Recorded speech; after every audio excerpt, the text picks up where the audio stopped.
வணக்கம். அமரர் கல்கியின் பொன்னியின் செல்வன் பாகம் 5 தியாக சிகரம். அத்தியாயம் 28 கோஷம் எழுந்தது. இளவரசர் அருள்மொழிவர்மரின் அந்த இளம் பொன் முகத்தில் என்ன மாயமந்திர சக்திதான் இருந்ததோ தெரியாது. இத்தனைக்கும் இளவரசர் அச்சமயம் முகத்தை சுலுக்கிக் கொள்ளவும் இல்லை, கோபத்தின் அறிகுறியும் சிறிது கூட காட்டவில்லை. வெண்ணெய் திருடி அகப்பட்டு கொண்ட கண்ணனை போல் குற்றத்தை ஒப்புக்கொள்ளும் பாவனை முகத்தில் தோன்றும்படி நின்றார். சின்ன பழுவேற்றையரிடம் குற்றம் கண்டுபிடித்து கடிந்து கொள்ளும் அறிகுறியோ அவரை எதிர்த்து போராடும் நோக்கமோ அணுவளவும் அவர் முகத்தில் காணப்படவில்லை.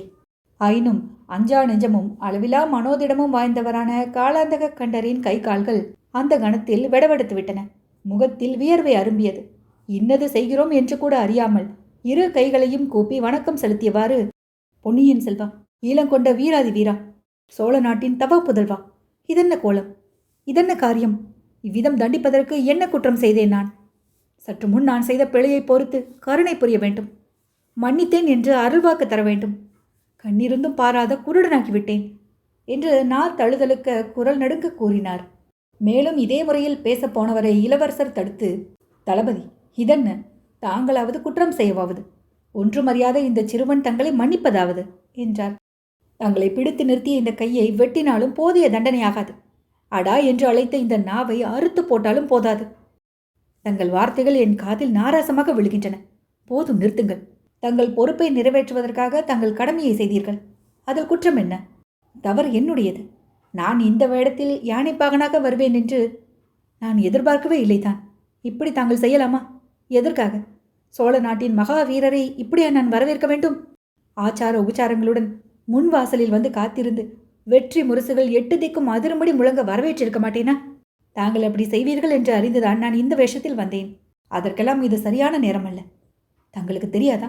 சதிகாரர்களின் தீய முயற்சிகளை பற்றி சற்று முன் கொடும்பாளூர் இளவரசி கூறினாள் அல்லவா? அது உண்மையாக இருக்கலாம் என்று எனக்கு தோன்றுகிறது. இளவரசி, என்னையும் அந்த பாண்டிய சதிகாரர்களுடன் சேர்த்து விட்டீர்களா? கடவுளே, என் தந்தை சக்கரவர்த்தியை பாதுகாப்பதற்கு தாங்கள் செய்திருக்கும் ஏற்பாடுகளை பார்த்து மனதிற்குள் மகிழ்ச்சி அடைந்து கொண்டிருக்கிறேன். முதலில் என் தந்தையை பார்த்துவிட்டு பிறகு... ஐயா, சக்கரவர்த்தியை தாங்கள் பார்க்கக்கூடாதென்று நான் தடுத்து விடுவேன் என்று நினைத்தீர்களா?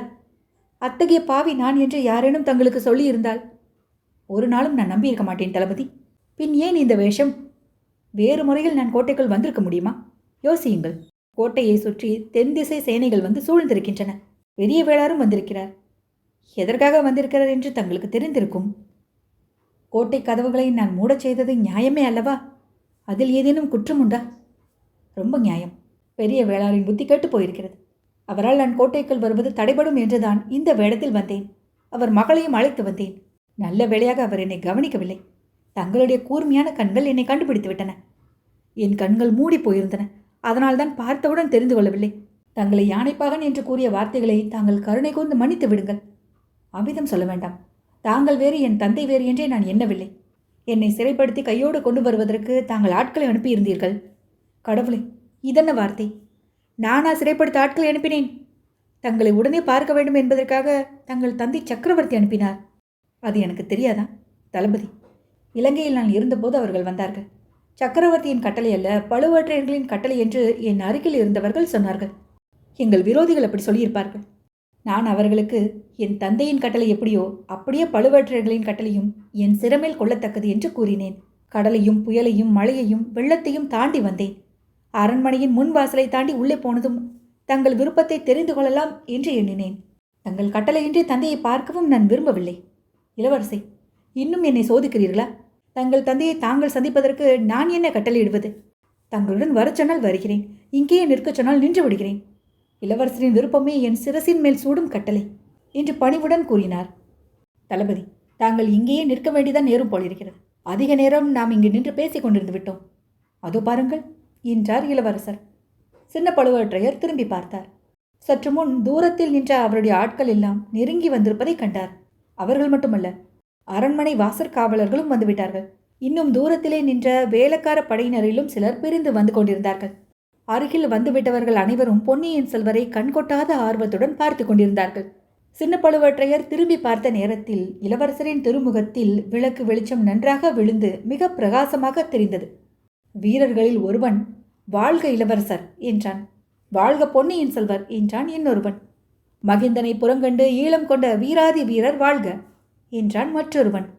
இந்த குரல்களை கேட்டவுடன் வேலைக்கார படையினர் அனைவரும் அங்கு விரைந்து வரத் தொடங்கினார்கள். பற்பல குரல்களிலிருந்து வாழ்க பொன்னியின் செல்வர் என்ற வாழ்த்தொலிகள் எழுந்தன. அரண்மனை வாசலானபடியாலும் சின்ன பழுவேற்றையர் அங்கிருந்தபடியாலும் அந்த ஒளி மிக மெல்லியதாகத்தான் அப்போது எழுந்தது. இளந்தென்றல் காற்று புதிதாக தளிர்த்த அரச மரத்தின் மீது அடிக்குங்கால் ஏற்படும் சலசலப்பு சத்தத்தைப் போலதான் கேட்டது. நேரமாக ஆக, நாள் ஆக ஆக அந்த மெல்லிய ஒளி எப்படி வளர்ந்து வளர்ந்து பெரியதாகி மகா சமுத்திரத்தின் ஆயிரம் ஆயிரம் அலைகளின் ஆரவாரத்தையும் மிஞ்சிய மாபெரும் கோஷமாயிற்று என்பதை பின்வரும் அத்தியாயங்களில் பார்ப்போம். தளபதி, நாம் இங்கே நின்று பேசியது தவறாக போயிற்று. அரண்மனைக்குள்ளே பிரவேசிக்கும் வரையில் நான் என்னை தெரியப்படுத்திக் கொள்ள விரும்பாததின் காரணம் இப்போது தெரிகிறதல்லவா என்று இளவரசர் கேட்டார். தெரிகிறது அரசே. நான் இவர்களுக்கு சமாதானம் சொல்லிவிட்டு வருகிறேன். தாங்கள் தயவு செய்து விரைந்து உள்ளே செல்லுங்கள் என்றார் காலாந்தக கண்டர். அத்தியாயம் 28 நிறைவுற்றது.